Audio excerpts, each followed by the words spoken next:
On my wedding day, my father projected a fake intimate video of me on the church screen. He shouted, "Look at what a whore she is," in front of 300 people. He wanted to destroy me, but my fiancé noticed the fake, and what he did to my father at the altar was epic. "Hi, my dear friends. Come on over, sit here with me in my kitchen. Do you smell that wonderful aroma of peaches cooking? That's right. I'm here making my preserves and jams, which is something I absolutely love to do.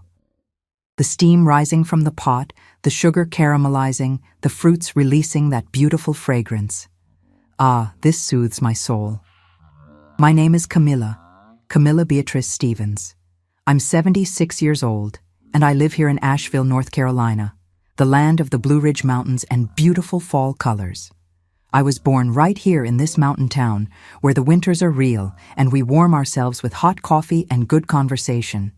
These days, my life is simple and peaceful, thank God. I spend my days here in this kitchen, preparing these peach preserves, fig preserves, orange marmalade. I also make jellies, apple butter, and pumpkin butter. It's therapy for me, you know? Each jar I seal, each lid I tighten. It feels like I'm storing a little piece of love to share later. This tradition of making preserves came from my maternal grandmother, Grandma Josephine. She had a huge orchard in the backyard of her farm, and in the summer, when all the fruits ripened at once, she'd spend entire weeks in the kitchen making these wonders. I was very young, must have been about 7 or 8 years old, and I'd stand right next to her, drying the jars, sticking on the labels, licking the wooden spoon covered with jam. Grandma Josephine used to say, "Camilla, my flower, the secret to preserves is the same as life. You need patience, you need to know when to stir and when to leave it alone. And you have to put love in it, because without love, even sugar tastes bitter." I kept those words in my heart for the rest of my life. Today, I'm here in this same kitchen where I raised my children, where I received my grandchildren, where I lived through the joys and sorrows of this long life of mine. The house is simple, but it's cozy.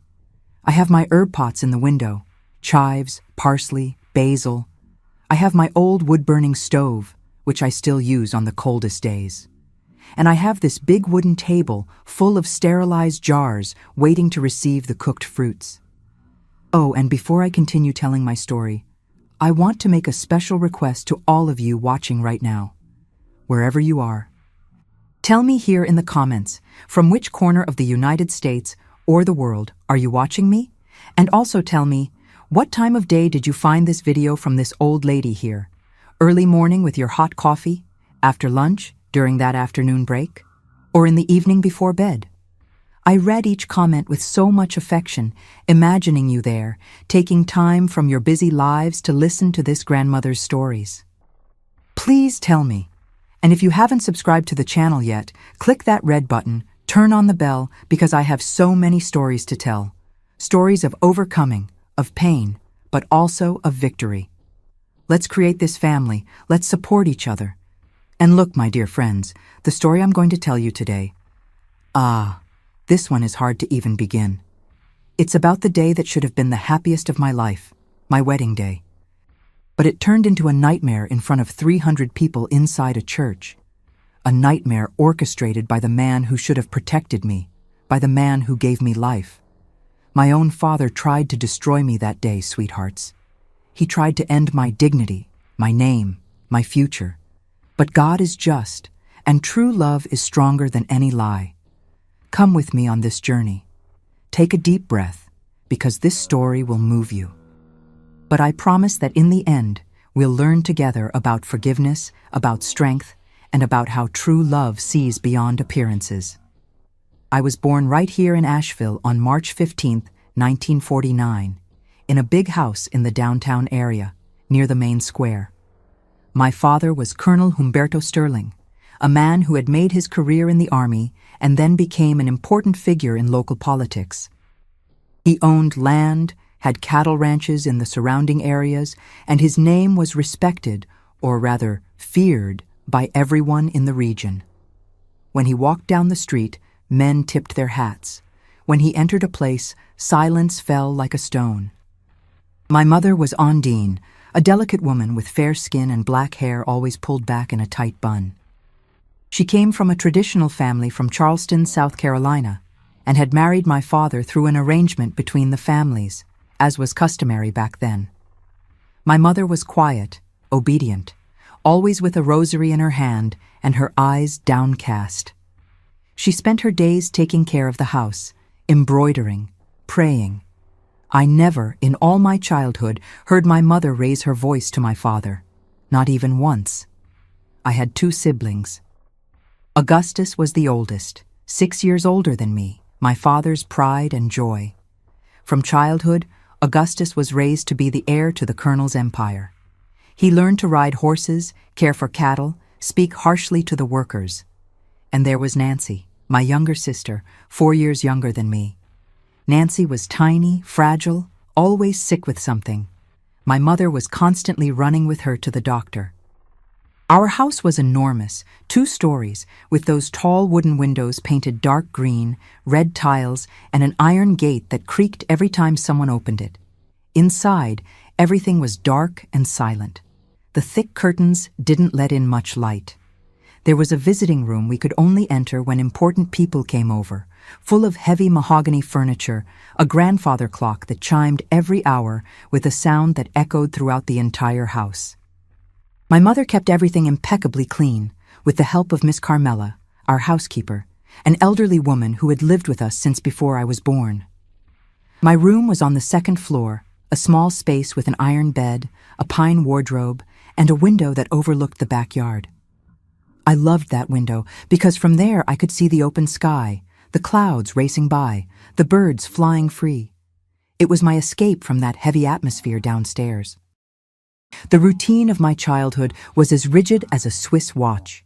My father woke up at 5 in the morning, and the whole house had to wake up with him.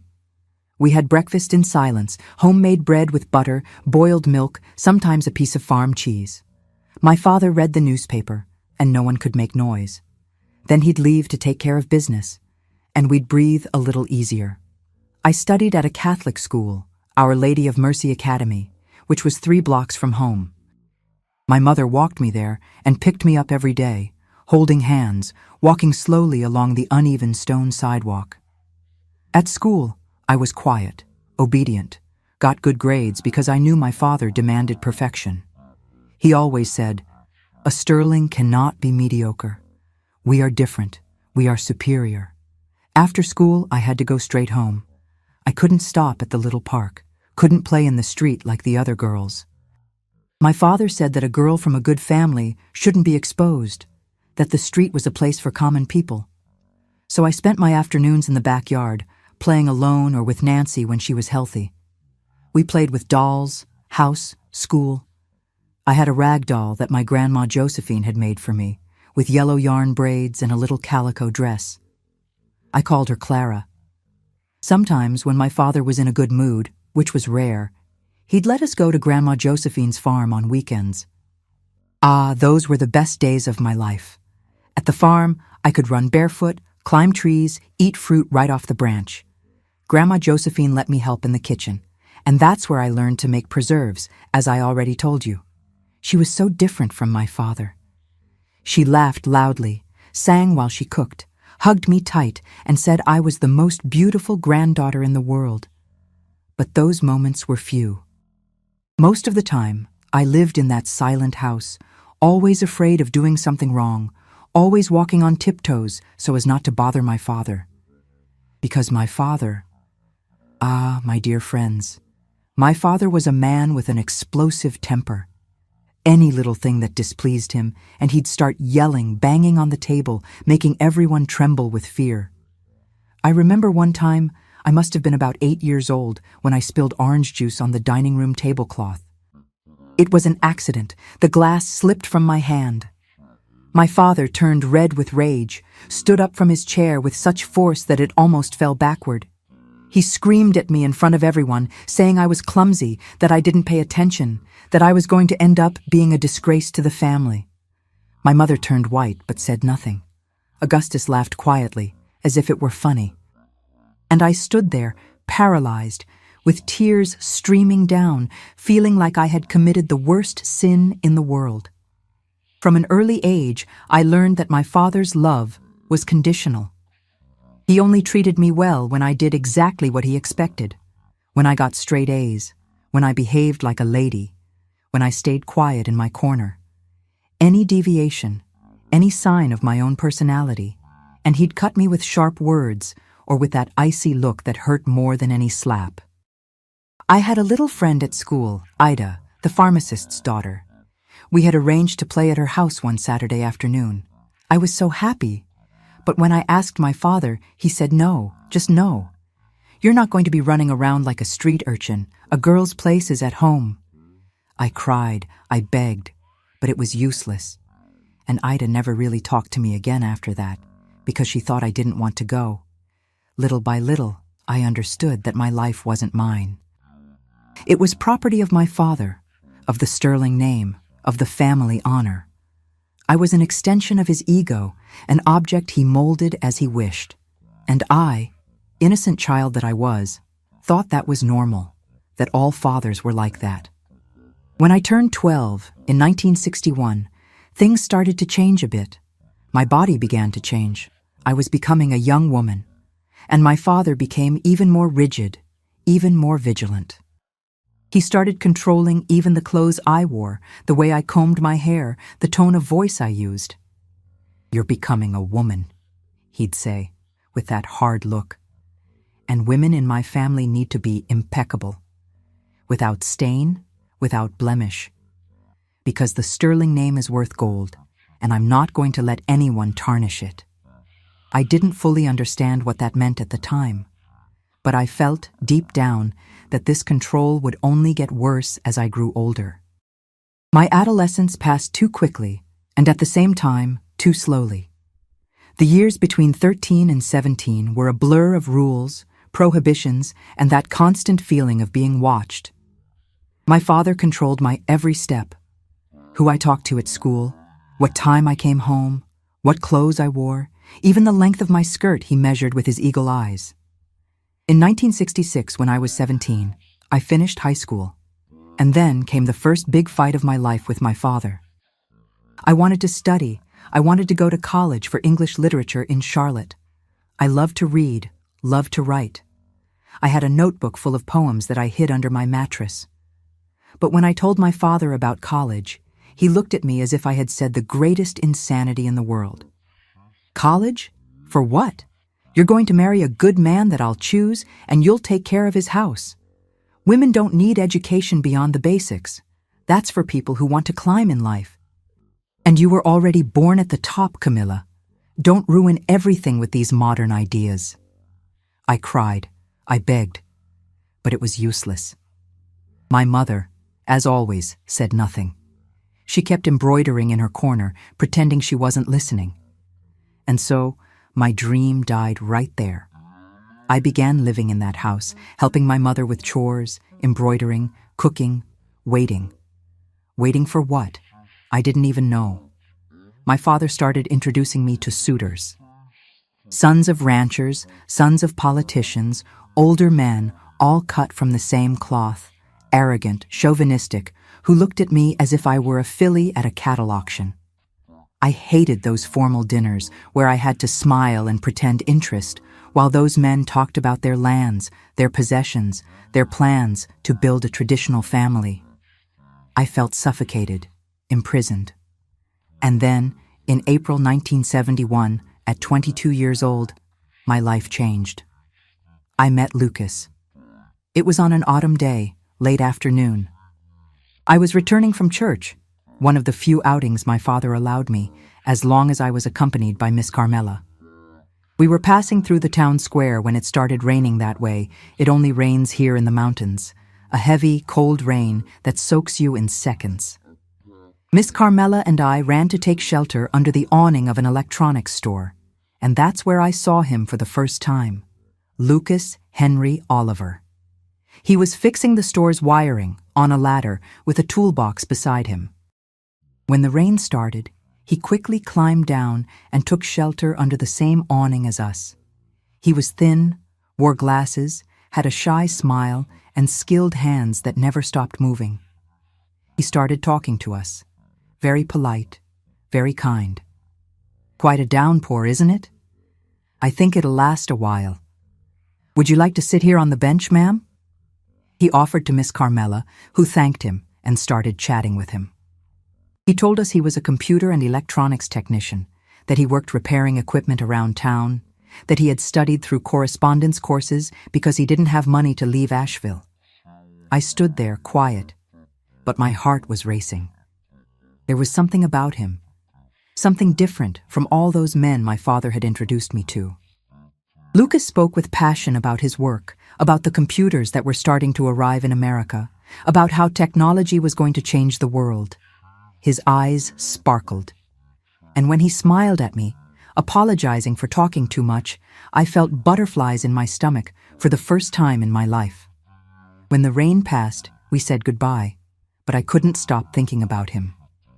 In the following days, I made up any excuse to pass through the square, hoping to find him again. And 3 weeks later, I did. He was sitting on a bench in the square, eating a sandwich and reading a technical manual. I gathered all my courage and sat on the bench next to him.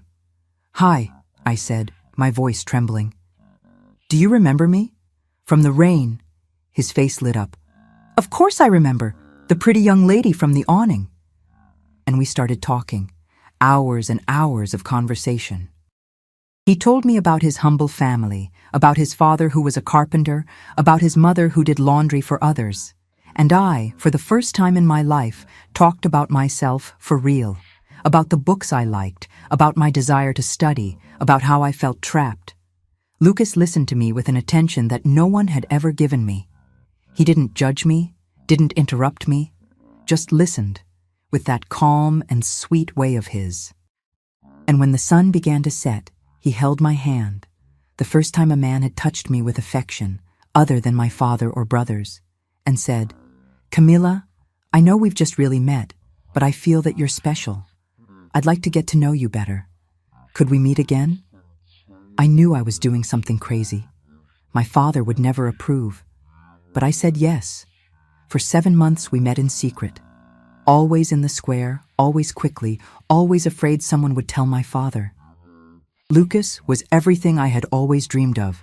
Kind, intelligent, respectful. He never tried to kiss me without permission, never rushed me into anything. He just wanted to talk, to know my soul. And I fell madly in love with that simple man with calloused hands and a huge heart. In November 1971, Lucas asked for my hand in marriage. It was under an oak tree in the square, kneeling, with a simple silver ring he had bought with 3 months' salary. I cried so much I could barely speak. "Yes," I said. "Yes, yes, yes." But we knew the storm was coming. I would have to tell my father. When I got home that day, my father was in the living room, reading the newspaper. My mother was embroidering on the sofa. I took a deep breath, gathered all my courage, and spoke. "Father, I need to talk to you. I met a young man, a good man, hard-working, honest, and we want to get married." The silence that fell in that room was deathly. My father slowly folded the newspaper, very slowly. He looked at me with those icy eyes I knew so well. And then he exploded. "What did you say? You met someone and didn't ask my permission? Who is this bum?" "His name is Lucas, Father. Lucas Henry Oliver. He's a technician in—" "Technician?" My father stood up from his armchair as if he'd been shocked. "You're telling me you want to marry a mechanic? A nobody? A sterling daughter marrying a laborer?" "He's not a laborer, Father. He's an electronics technician. I don't want to know what he is." The vein in my father's neck was bulging, purple. "You're not going to marry that trash. You'll marry who I choose, a man of our standing, not some pauper who'll tarnish the sterling name." I started crying, but this time not from fear, from anger. "I'm going to marry him, Father, with your support or without it." The slap came so fast I didn't even see it. My head spun to the side, and I tasted blood in my mouth. My mother screamed softly and ran to me, but my father pushed her aside. "You're not going to marry him. And if you insist, I'll destroy that worm. I'll make him lose his job. I'll make him disappear from Asheville. Did you hear me well, Camilla? I will destroy him."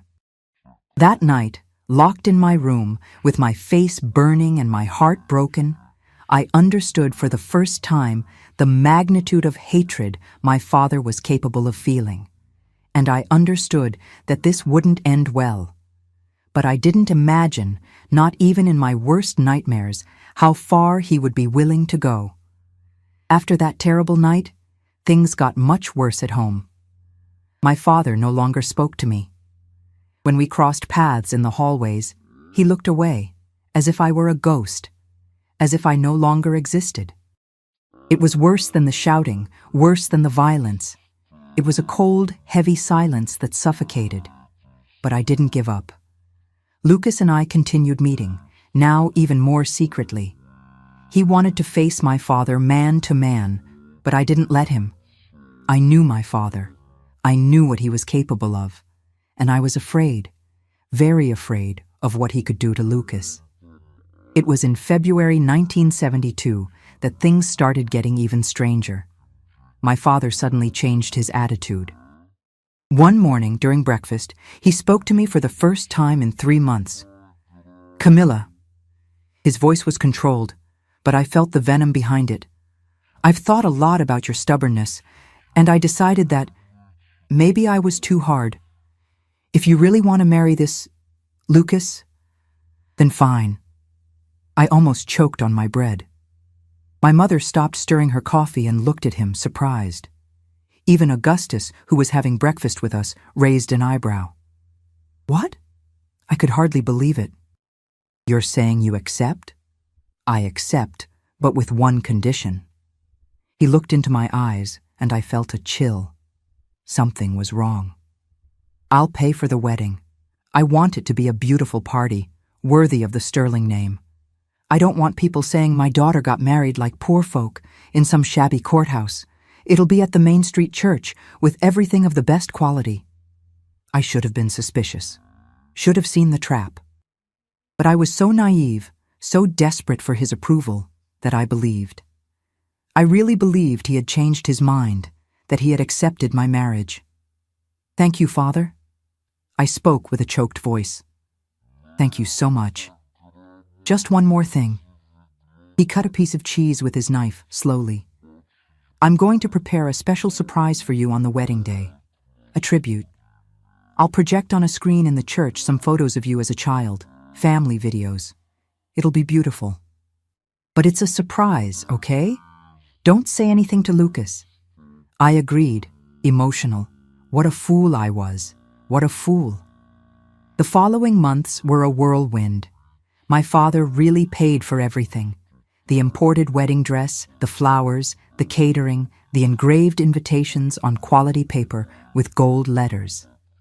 The church was reserved for a Saturday afternoon, June 17th, 1972. 300 confirmed guests. All of Asheville's elite would be there. Lucas was uncomfortable with so much pomp. "Camilla, I don't know. Your father spending all this, do you think he really accepted? Or is he plotting something?" "No, love. He changed. I felt it. He just wants us to be happy." My God, how blind I was. During the week of the wedding, my father became even more attentive. He asked about the details, if I was nervous, if I needed anything. He even talked to Lucas once, in front of our house, and shook his hand. "Take care of my daughter, son."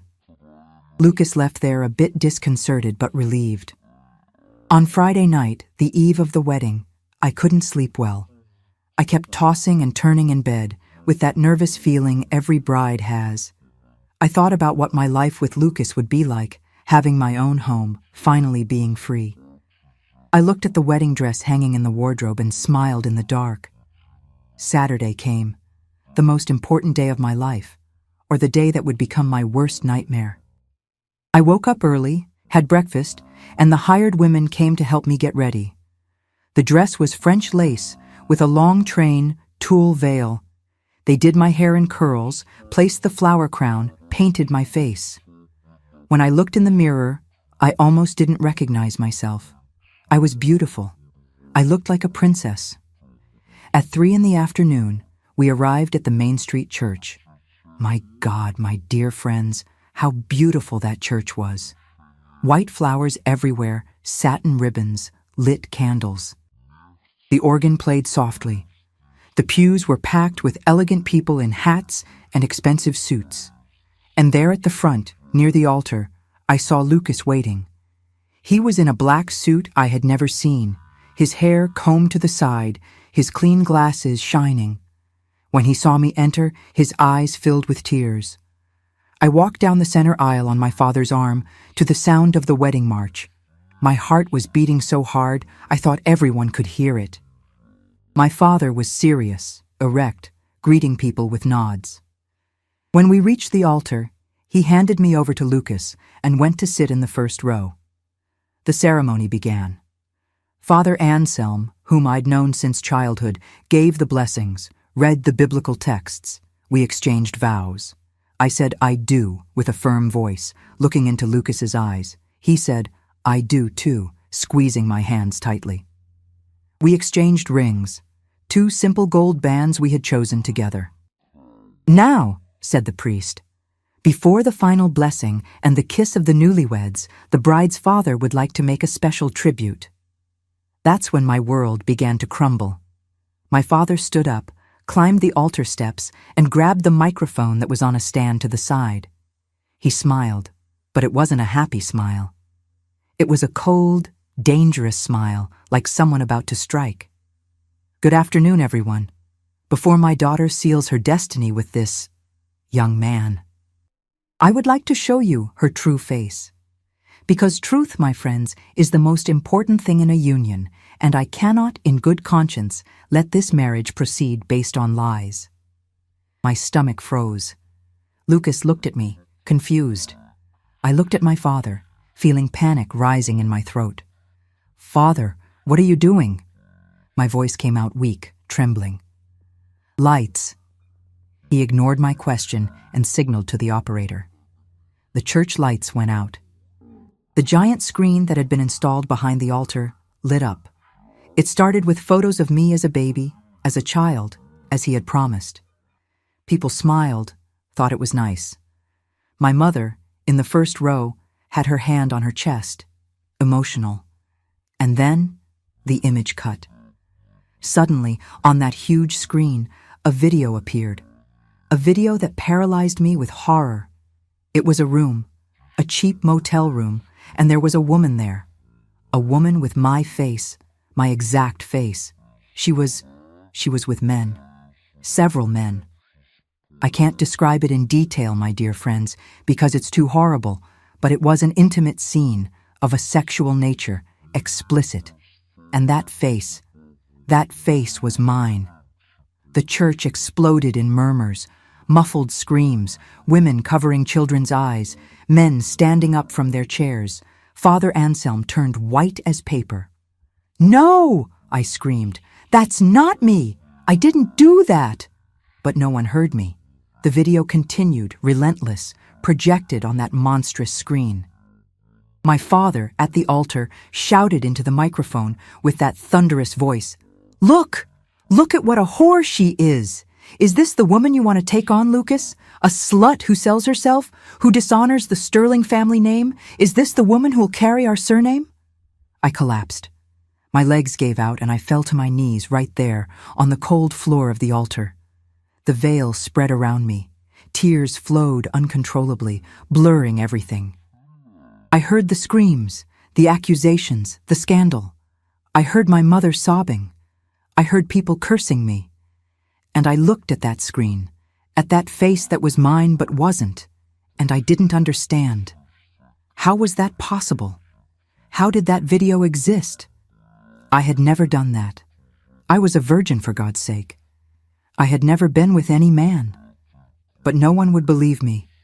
Not with that proof there, in high definition, in front of 300 people.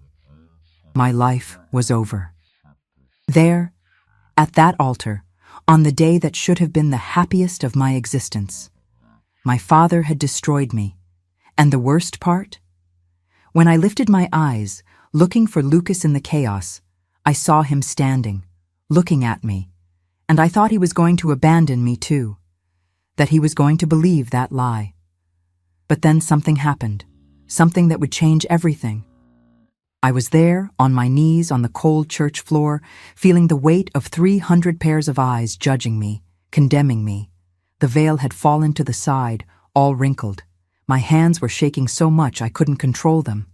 And that damned video was still playing on the screen without stopping, in an infernal loop. People had stood up from the pews. Some were leaving, horrified. Others were shouting horrible things at me. "Shameless! Filthy! How dare she!" I heard a woman scream, and she still had the nerve to wear white. My mother had her head down, sobbing uncontrollably, covered by her shawl. Augustus was standing next to her, arms crossed, a satisfied smile at the corner of his mouth. He was enjoying this. My own brother was enjoying seeing me destroyed. And my father? My father was at the altar, standing next to the paralyzed priest, microphone in hand, head held high, that look of triumph. He had succeeded. He had destroyed me in front of everyone, had ended my life, my name, any chance of happiness. And he was happy about it. "Do you still want to marry her, boy?" My father turned to Lucas, with contempt dripping from every word. "Do you still want this used woman, this liar who deceived you all this time? Because I can have the video stopped now if you want to run out of here and never look back. No one will judge you. You're the victim here. She's the filthy whore." I couldn't look at Lucas. I didn't have the courage. Because deep down, a part of me thought he was going to believe it. That he was going to leave me there, abandoned at the altar, humiliated. After all, how would I prove my innocence? How would I explain that video where my face was so clear, so sharp? I started having a panic attack. My chest tightened, my breathing became short, too fast. Everything spun around me. I felt like I was going to faint, that I was going to die right there. And a part of me wanted to die, wanted to disappear, to cease to exist. "I didn't do it," I whispered, but my voice was so weak that I didn't even hear myself properly. "I didn't do that. I didn't." That's when I felt a hand holding my hand, a firm, warm hand that gently pulled me up. I lifted my eyes, blurred with tears, and saw Lucas. He was there, in front of me, still holding my hand. He hadn't let me go, not even for a second. "Lucas!" My voice came out broken. "I swear to God, I swear on my life, that's not me. I know." His voice came out calm, firm, without any hesitation. "I know it's not you." "How do you know?" I almost screamed in desperation. "You saw the video. Everyone saw. How can you know?" And then he did something I'll never forget. He let go of my hand, turned to the screen that was still showing those horrible images, and kept looking. Not with disgust, not with anger, but with those technicians' eyes, analytical, attentive to details. He was looking for something. My father laughed loudly. Want to see it again? Are you enjoying what you see? Want to confirm exactly what kind of—" "Shut up." Lucas cut him off without even looking. His voice was icy, cutting like glass. I had never heard Lucas speak that way. The people in the church fell silent, shocked. Lucas climbed the altar steps, walked right past my father, and went to the laptop controlling the projection. He paused the video on a specific scene. The image froze on the screen, the woman with my face raising her arms. "How much did you spend on this?" Lucas turned to my father, eyes narrowed. 10,000? 20? 50? Because this edit is professional, state-of-the-art deepfake technology. Must have cost a fortune. My father stopped smiling. A muscle in his jaw tensed. "What are you talking about, boy?" "I work with technology." Lucas took the microphone from my father's hands with a firm pull. I know deep fakes. I know how to identify manipulated videos, and this one, it's very well done, almost perfect. But there's a problem. He pointed to the screen. The person who made this studied Camilla's face perfectly, copied every detail, but they don't know her body, not like I do. My heart jumped. What was he saying? Camilla, Lucas continued, and his voice echoed throughout the entire church, has a birthmark, crescent-shaped, under her left arm. I saw that mark when we went swimming in the river, when she raised her arm to comb her hair. It's small, discreet, but it's there. It's always been there. He paused, letting the information sink in. The woman in this video has completely smooth skin. No spots, no marks, nothing. The silence in the church was absolute. All the people looked at the screen, trying to see what Lucas was talking about. Don't believe me? Lucas came down from the altar and walked to me. He held my left hand so gently, I wanted to cry again. Excuse me, love. And there, in front of everyone, he lifted my left arm and gently tore the lacy sleeve of the wedding dress. Not violently, carefully, like someone unveiling a precious secret. And there it was, the little mark I'd had since birth. In the shape of a perfect crescent moon, café au lait colored, under my left arm. Lucas turned my arm for the guests to see, then turned to the screen where the paused image showed that woman with her arm raised. Smooth skin, no mark at all. This, Lucas said, pointing to the screen, is not Camilla. It's a fake. A lie created by a man so obsessed with control that he'd rather destroy his own daughter than lose her. He turned to my father, and the hatred in his eyes was palpable. How much did you pay? Huh, Colonel? How much did it cost you to have this fake video made? My father was red, the veins in his neck bulging. But he didn't answer. He couldn't. Because I'm sure, Lucas continued, walking to the laptop, that if I search the history of this computer, I'll find evidence. Emails, transfers, conversations with the company that made the edit. And he did exactly that. In front of everyone, he opened the folders on the USB drive my father had given to the operator. He dug through the hidden files, and he found it. Here. Lucas projected on the screen, replacing the damned video. It was an email with the header, from Silva and Costa Digital Agency to Colonel Humberto Sterling, subject, deepfake video completed, total amount, $50,000. The church exploded, but this time not against me, against him, against my father. People stood up, shouting, calling my father a monster, cruel, inhuman. Lucas's groomsmen came to the altar, surrounding my father, who tried to run away. Father Anselm, recovering his voice, shouted, "May God have mercy on your soul, Humberto. What you did is unforgivable." And I stood there, still trembling, still in shock, but now with a spark of hope igniting in my chest. Lucas had defended me, had saved me, had proven my innocence in front of everyone. He came back to me, held my face with both hands, and looked deep into my eyes. I know you, Camilla. I know your heart, and I would never, never believe such a lie. You're the purest woman I know. I collapsed on his chest, crying, but now with relief, with gratitude, with deep love for that man who didn't abandon me in my worst moment.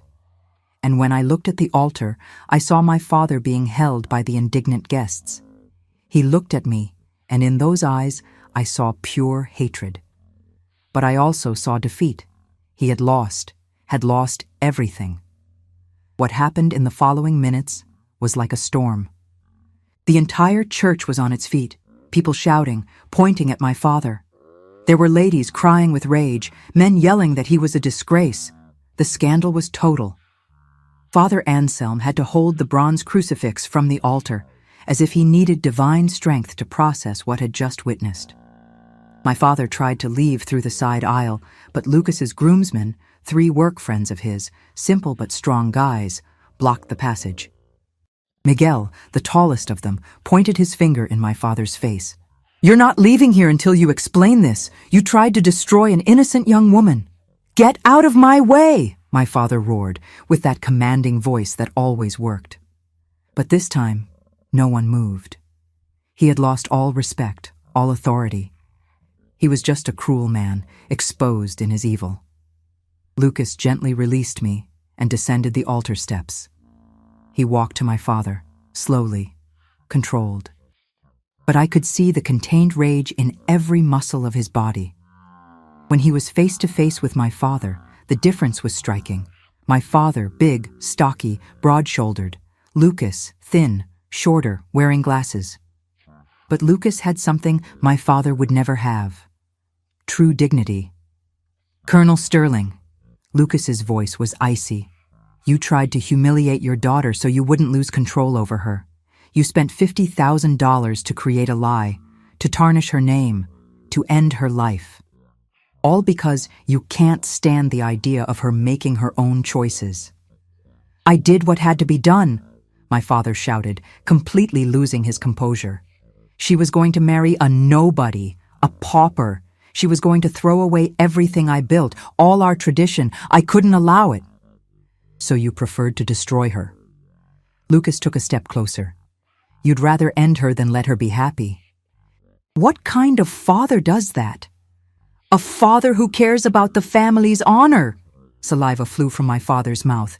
"You don't understand, you brat. You have no name, you have nothing, but I do. And I wasn't going to let a daughter of mine—" The punch came so fast I didn't even see it properly. Lucas, who had never fought in his life, who was peaceful and gentle, threw a right hook straight to my father's face. The sound was horrible, a dry crack, bone against bone. My father staggered backward, fell sitting on the floor with his hand on his face, blood dripping from his nose. The entire church was silent for 2 seconds, and then it exploded in applause. People applauding, shouting, "That's right! Serves him right!" It was surreal. Lucas shook his hand, which must have been hurting, and crouched down at my father's level. "You just lost your daughter, and you just lost your honor too, because now everyone knows the kind of man you really are." That's when the real confusion began. Augustus, my brother, came running at Lucas, shouting, "You hit my father, you bastard!" But Lucas's friends held him before he got close. My mother had fainted in some lady's arms, and the church security guards, 2 police officers who had been hired by my father himself to provide security for the event, stood there, not knowing what to do. It was Father Anselm who made the decision. He descended from the altar, walked to the officers, and said with authority, "Officers, Colonel Sterling committed a serious crime here today. Defamation, slander, moral damages, and there's still evidence on the computer over there. I, as a representative of this church and this community, request that you take appropriate measures." The officers looked at each other, uncomfortable. One of them had known my father for years, but the other, younger, nodded. "Father's right. Colonel Sterling, you're going to have to come with us." "You don't have the authority to arrest me," my father yelled from the floor, still with his hand on his bleeding nose. "I know the police chief. I'll end your careers." "You can try." The younger officer helped my father up, holding his arm. "But with 300 witnesses to what you did and digital evidence, I think it'll be hard for you to get away with this." As they took my father out of the church, him shouting, threatening, throwing a tantrum like a spoiled child, the guests moved away from him with disgust. People who used to bow their heads in his presence now spat on the ground after he passed. The fall was quick and brutal. When he passed by me, still at the altar, he stopped and looked at me. And in that look there was so much hatred, so much venom, that I felt a chill. "You betrayed me," he hissed. "You chose this nothing instead of me. And I will never forgive you for that. I don't need your forgiveness." My voice came out firm for the first time. "I needed to free myself from you. And today, finally, I did." He spat on the floor, near my feet, and was dragged out the door by the officers. Lucas came running back to the altar, hugged me tight. I collapsed again, crying. But now it was a different cry. It was a cry of liberation, of the end of a nightmare. "It's over," Lucas whispered in my ear, stroking my hair. "It's over, my love. He can't hurt you anymore." Father Anselm approached, still holding the crucifix. "My children," he said with a choked voice, "what happened here today was a desecration of this house of God. But it was also a demonstration of true love, the love that sees beyond lies, that defends and protects. Do you still want to get married?" Lucas and I looked at each other. And even with all the confusion, with my dress torn, with my face swollen from crying so much, with the scandal still echoing through the church walls, I smiled. And he smiled too. "Yes," we both said at the same time. "Yes, we do." And there, in that chaotic church, in front of the guests who had stayed, about half left too embarrassed or shocked to continue, Father Anselm married us. It was a short, simple ceremony, without pomp. But when Lucas kissed me, when he pulled me close and sealed that commitment, it was the truest kiss of my life. Those who stayed applauded, cried, hugged us afterward, asked forgiveness for having judged, even if only for a few seconds. And we forgave. Because that day, even though it started as the worst nightmare, ended as the day of my liberation. In the following months, my father was prosecuted. I, with the help of a lawyer Lucas knew, filed a lawsuit for moral damages, defamation, and slander. The evidence was irrefutable: the email, the fake video, the 300 witnesses. My father tried to use his influence, tried to buy people, but justice this time was faster. He was sentenced to pay a heavy fine and to perform community service. He lost the honorary title he had received. He lost society's respect. He lost everything. My mother, poor thing, never fully recovered from the shame. She divorced him a year later, one of the first women in Asheville to have the courage to do that at the time. And she came to live with me and Lucas. She spent her last years in peace, away from that horrible man. As for my father, he died alone in 1985, at 71 years old, bitter and isolated. I didn't go to the funeral. I felt nothing when I heard about his death. Just an emptiness, a feeling that a bad chapter I had already turned had ended a long time ago. And here I am, my dear friends, 53 years after that day that almost destroyed me. 53 years married to the man who saved me, who defended me, who loved me when no one else believed in me. Lucas, my dear Lucas, is here by my side to this day. He's 79 years old now, retired for a long time, but still tinkers with those computers of his in the little office we set up in the second bedroom. We never left Asheville, you know. This city that was the stage for my worst moment was also the stage for my greatest victory. We continued living here, built our life here. We bought a simple house with 3 bedrooms in a quiet neighborhood away from downtown, far from that big, gloomy house where I grew up. Our house is full of light. I insisted on that. Big windows in every room, light curtains, flowers in every corner. Because I learned that light chases away the ghosts of the past. We had 3 children: Maurice, who's 51 now and is a history teacher here in Asheville; Helen, 48, who's a nurse at the regional hospital; and Gabriel, the youngest, 45, who followed in his father's footsteps and works with information technology. Only now, it's much more advanced than what his father did. All 3 are married, gave us 7 beautiful grandchildren who are the joy of my old age. My mother, Ondine, lived with us from 1973 until 1992, when she passed away. It was 19 good years where she could finally be happy, without fear, without having to lower her head to anyone. She helped raise my children, cooked those wonderful dishes she had learned from her family in Charleston. And when it was time to go, she was at peace, surrounded by love. It was everything I always wanted for her. Today my routine is calm and full of small joys. As I already told you at the beginning, I spend a good part of my days here in the kitchen, making these preserves and jams that have become my trademark. I started making them for our own consumption, for family gatherings, but then neighbors started asking, church friends started ordering, and today I sell at the farmer's market that happens every Saturday in the square, that same square where I met Lucas. Look at the beautiful irony of life. I wake up early, put the kettle on for coffee, and go to the backyard to pick fruits or get the ones I buy at the market. Peaches, figs, oranges, strawberries when they're in season. Then I come to the kitchen, put on my apron, tie back my hair, which is all white now, and start the process. It's meditative, you know, chopping the fruits, cooking to the right point, sterilizing the jars, filling them one by one carefully, closing the lids. Each jar that comes out perfect is a small victory.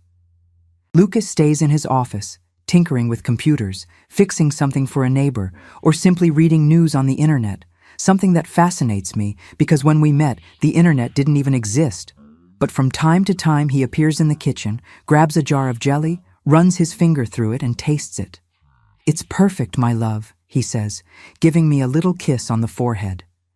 And I melt, even after 53 years. We spend afternoons together. Sometimes a grandchild or two comes for lunch, bringing news from school, asking for help with homework. I love having the house full of children again. They run through the backyard, climb the apple tree, play with the cats we adopted. It's noise, it's mess, but it's the good noise of life happening. At night, after dinner, Lucas and I sit on the front porch, which we surrounded with plants. There's jasmine, there are roses, there are colorful geraniums. We stay there, holding hands, watching the street movement, people coming back from work, children playing, and we talk about everything and nothing.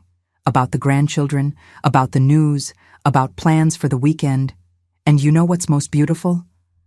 I'm no longer afraid. That fear that accompanied me throughout my childhood, that feeling of always walking on eggshells, always waiting for the explosion, that died. I'm free. I own my life. I choose how to live each day, and I choose to live with joy, with gratitude, with love. Sometimes, when I'm filling the preserve jars, I think about that scared girl I was, about that 23-year-old Camilla kneeling on the church floor thinking life was over. And I wish I could go back in time and hug her and say, "Hold on tight, sweetheart, because the best is yet to come. True love will save you, and you'll be so, so happy. Because I am happy, my dear friends." After everything I went through, after being betrayed by my own father, humiliated in front of everyone, I found peace. I found love. I built a beautiful family. And today, making these preserves here in my light-filled kitchen, with my husband in the next room and the certainty that the grandchildren will show up on the weekend, I can say, it was worth it to resist. It was worth it to fight. It was worth it to believe that better days would come. And they came, my loves. Oh, how they came. My dear friends, my loves, you who have accompanied me this far in this story so painful, but also so beautiful. I need to tell you some important things from an open heart. If you're going through a situation similar to mine, if you have a father, a mother, a family member who controls you, who manipulates you, who would rather destroy you than see you happy and free, I want you to know something. You don't deserve that. No matter what they say, no matter how many times they say it's for your own good, that it's because they love you, that it's to protect the family honor. True love doesn't control. True love doesn't humiliate.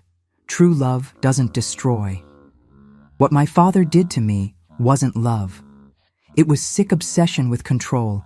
It was wounded ego. It was pure evil. And it took me years to understand that, to accept that the problem was never with me. The problem was always with him, with his inability to truly love, to see his daughter as a person and not as property. And if someone is trying to tarnish your name, create lies about you, falsify evidence to make you look like someone you're not, listen carefully to what I'm going to tell you. The truth always comes out. It may take time, it may be painful, but truth has a strength that no lie can overcome. In my case, it was a small birthmark that saved my life. In yours, it might be something else. But it will be something, because light always overcomes darkness.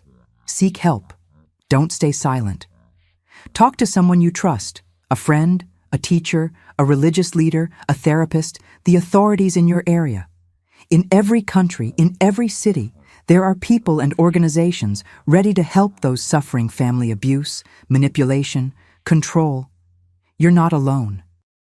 And for those of you who have someone by your side, a boyfriend, girlfriend, husband, wife, who believes in you even when the whole world doubts, thank them every day for that person.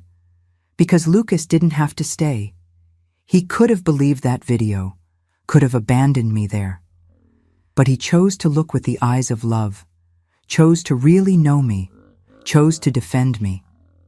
And that made all the difference. True love sees beyond appearances, beyond accusations, beyond lies. True love knows your heart and won't be fooled. And now, my dear friends who have accompanied me to the end of this story, I need you. If this video touched your heart, if you learned something here with me, I ask you, subscribe to this channel now. Click that red button. Turn on the bell, because I have so many other stories of overcoming to share. So many other grandmothers with experiences that can help someone, that can save a life. And leave me a comment down below with just one word, truth. Just that. So I know you watched until the end, that you're with me in this chain of support and love. Leave it there, truth. Because truth is the most powerful thing that exists, and together, we'll spread it throughout the world. Do it now. Don't wait another minute. Because while you wait, there's someone who needs to find this video, who needs to hear that it's possible to survive, it's possible to be happy after horror. I love you. God bless you. And always remember, you're stronger than you think. A kiss from this grandmother here, straight from Asheville, with all the love in the world. And don't forget to leave a comment telling me where you're watching from and what time of day you found this video. I love connecting with the Grandparents' Tales family all around the world.